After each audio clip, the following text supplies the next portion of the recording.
Hey, good evening, everyone.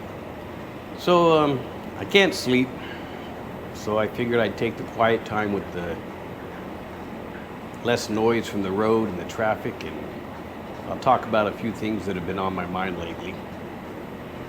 Sorry, the background isn't all that pretty. I've been sitting in my garage, having some coffee, and figuring out what I want to put on YouTube today.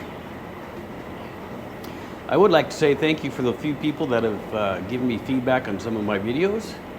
You know, I can't be everything for everybody, but keep in mind I do this mostly for my friends and family, and to give myself a platform to kind of vent and share and talk. So today's topic that I kind of want to talk about is the fact that I have a YouTube channel. You know, a lot of preppers hold to the belief that you should keep everything you're doing super secret, and you shouldn't overshare, and you shouldn't post. And for the most part, I agree with that. I really do. I think that in most environments, you probably don't want to let everybody know that you have all the things that they'll need in the situation. But out here, where I live, where everybody really kind of knows me, they already know that I'm a foreigner, and they already know that I got a little money to scratch, and they know I'm kind of eccentric, and throughout the years they know that I'm a prepper already. They know we have guns. They know I'm making food storage. They understand that I have a lot of medical supplies, which I keep adding to all the time. Every week I add something new. And so it's not a secret, right? So whether I post on YouTube or not, I'm already going to have the fact that when things get rough out here, people are going to come to us and with their hand out, and they're going to try to, figure out what we can give them for free, or what kind of assistance we can give them. Now, we've always demonstrated during the pandemic, for example, in flooding and other natural disasters, we've always given back to the community out here, primarily in the way of food, coffee, diapers, milk, things of that nature, never cash. We don't give out cash. Everybody knows that about us now. There's no cash at our gate. But food is food, and we've always had abundant. So, back on topic here, the lone wolf or the werewolf preppers, I guess what they're called, these are the preppers that are looking out to see who's doing the prepping, who has all the stuff. And instead of preparing for themselves, they're just loading up on guns and ammo. And their whole plan is, if shit hits the fan, or if they need some supplies, they're just going to go find a local prepper and take all his shit. And it makes sense. If you have a limited budget and a limited skill set, and you can get your hands on some guns and stuff, then yeah, I guess if you can find someone that's out there prepping and they're showing you what they have, and they're an easy mark and an easy target, then the plan's viable. Remember, shit hits the fan, right? No rules apply. So I completely agree with a lot of people that are prepping. They're keeping their prep silent. They're not sharing. They're not sharing with family even, because they don't want family coming around. I live in a different world. I live in a different society. I totally live in a different area. Out here, everyone knows me. Everyone already knows I'm a prepper. Everyone already comes to us in time of need. So it's nothing new. So having the platform to share what I'm doing lets my friends and family know what I'm up to. But it also, I hope it also lets other preppers or other beginning preppers to see what to do, right? You don't have to be a millionaire to start prepping. I do, a few things a week, and I just keep adding and adding to it. And that's what I try to tell people. You don't need to go to, Costco or S&R and spend all your money on a bunch of food at one shot. But if you just add a little bit every week, if you add some medicines or bandages or supplies every week, then, you're going to build up your supplies over time. And you'll be really glad you did when you need them.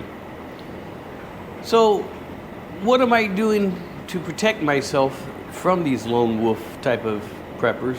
people that will come and attempt to steal everything I have. Basically, it's the same things I do every day. I have a secure building here. I have CCTV. I have firearms, and we know how to use them. We practice. And people around here, they know we have firearms, and believe it or not, that deters a lot of people from even thinking about coming around here with some nefarious reasons. So if the situation got really bad, then I would up my site security a lot more, of course, and I'd be a lot more picky about who I'm opening the gate to and what's going on around my building and stuff. But I don't know that I would change a whole lot more. I'd probably have my guns more at the ready. But I imagine if shit hits the fan, I'm going to have a lot of family traffic in and out anyways. So it's not like I'm going to be alone here. There's always going to be people around, and there always are, all the time, which is a good thing. So to answer the question, why am I putting my preps online? I guess it's for my own personal benefit. I want to share with my friends and family what I'm doing. I want to ask advice from the community. If they see something I'm missing or mistakes I'm making, they can see it and they can tell me in the comments, and I appreciate it. But I don't think I'm worried so much about these lone wolf preppers. Now keep in mind, I'm out in the middle of a province in a country that most preppers can't even think about, right? So there's not a lot of preppers in the Philippines that I'm aware of, not like in the U.S. And especially way out here in the countryside province area. Everybody kind of knows everyone. Yeah, I'm on a busy street, it's a highway, and there's a lot of traffic going in and out. But with the CCTVs and everything I have, and the security gates, and people always here, I'm not concerned that someone's going to come in and try to steal my preps. Just like I'm not concerned someone's going to come here and try to rob me. It's on my mind, I'm just not concerned about it, right? So I take precautions, and I make sure that I'm not vulnerable as much as possible. So this was just a quick video. I mean, I see a lot of videos online about the lone wolf preppers and how dangerous they are. And, I imagine if you got a bunch of ex-military guys with some PSTD, and they're gun-ho and they're all pipe hitters, and their plan is to go loot, rob, and steal. Well, there's going to be those kind of people.